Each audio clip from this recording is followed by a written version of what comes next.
ఇవాళ రేపు తెలియక చాలా మంది చేస్తున్న ఉపవాసములు కావు. అది కృతక దరిద్రమును అనుభవించుట. అలా చెయ్యకూడదు ఉపవాసం. అలా చేస్తే కలిసి రాదు. ఏది ఉపవాసం అంటే, శ్రీమన్నారాయణ తన స్నేహితులందరితో సంతోషించి, స్నేహితులందరూ వెళ్ళి కౌసల్యకి చెప్పారు రాముడికి పట్టాభిషేకం చేస్తున్నారని. ఆభరణములు ఇచ్చి కౌసల్య శ్రీ మహావిష్ణువుని ప్రార్థన చేస్తూ కూర్చుంది. సుమిత్ర, సీతమ్మ, లక్ష్మణుడు అక్కడ చేరారు. రాముడు వెళ్ళి కౌసల్యకి చెప్పాడు, అమ్మా నాకు పట్టాభిషేకం చేస్తున్నారని. కౌగిలించుకుని సంతోషించి ఆనంద భాష్మములు కార్చి శ్రీ మహావిష్ణువుని ప్రార్థన చేసి, ఏ నక్షత్రంలో పుట్టావో రా నాయన, ఇన్ని గుణములతో నీ తండ్రిని సంతోష పెట్టావు, యవరాజ్య పట్టాభిషిక్తుడు అవుతున్నావు. నేను కౌసల్యనైనందుకు, జ్యేష్ఠ భార్యనైనందుకు కృతార్థురాలనయ్యానంది కౌసల్య. ఇంత సంతోషించాడు. లక్ష్మణ, నేను యవరాజ్య పట్టాభిషేకం చేసుకుంటే నీకు యవరాజ్య పట్టాభిషేకం జరిగినట్టే, అన్ని సుఖాలు అనుభవించన్నాడు. వచ్చి స్నేహితులందరినీ పంపించిన తరువాత స్నానం చేసి పూజాగృహంలో ప్రవేశించి హవిస్సుని తల మీద పెట్టుకుని తీసుకొచ్చి శ్రీ మహావిష్ణువుకి హవిస్సులు ఇచ్చారు. అగ్నిలో ఇచ్చి మిగిలిపోయినటువంటి హవిస్సుని తాను తిన్నాడు. ఇవాళ చాలా మంది దృష్టిలో అన్నం మానేయడం ఉపవాసం. అది ఉపవాసం కాదు, అశనము. నువ్వు ఒక జన్మలో వేరొకరికి పెట్టలేదు కనుక ఈ జన్మలో తినక దరిద్రం అనుభవిస్తున్నావు.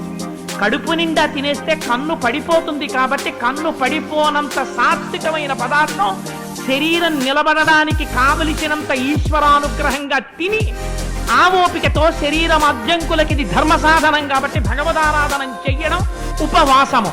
ఉప అంటే సమీపమునందు, వర్తి అంటే నివసించుట, ఈశ్వరుని గుణముల యందు తాను మునుక వేయుట.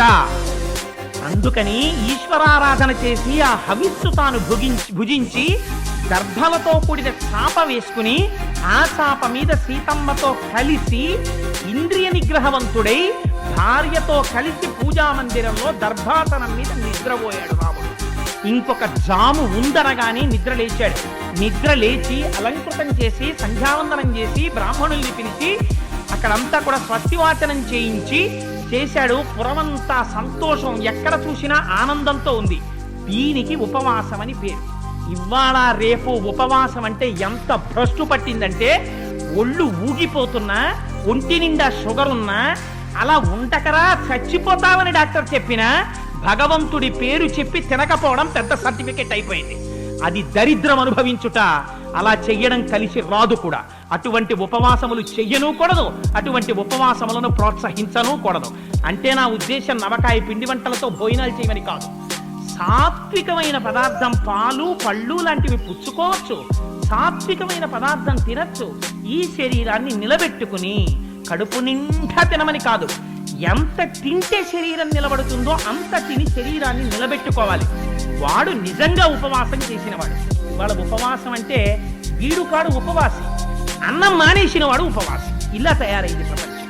ఎంత చెప్పినా ఉపవాసం తలకెక్కదు.